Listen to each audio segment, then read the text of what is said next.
ایک عزت دار شخص جب کسی کے گھر جاتا ہے تو اپنی نگاہیں جھکا لیتا ہے تاکہ اس گھر کی کمزوریاں اور خامیاں نہ دیکھ سکے، اور جب وہ اس گھر سے نکلتا ہے تو اپنی زبان بند کر لیتا ہے تاکہ اس گھر کی عزت اور راز محفوظ رہ سکے۔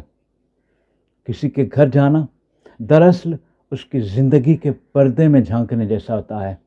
کچھ کمزوریاں، کچھ خاموش آئیں، کچھ ادھورے خواب، یہ بے زبان ہوتے ہوئے بھی محسوس کیے جا سکتے ہیں۔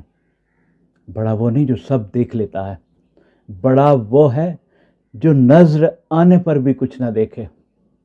اور انسان کی اصل آزمائش تو تب شروع ہوتی ہے جب وہ اس گھر سے نکلتا ہے۔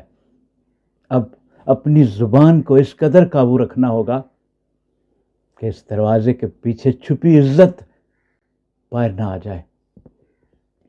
اور بقول مشہور شاعر محسن نقوی، نہ سماعتوں میں تپش گھلے، نہ نظر کو وقف عذاب کر، جو سنائی دے اسے چپ سکھا، جو دکھائی دے اسے خواب کر۔ بہت شکریہ۔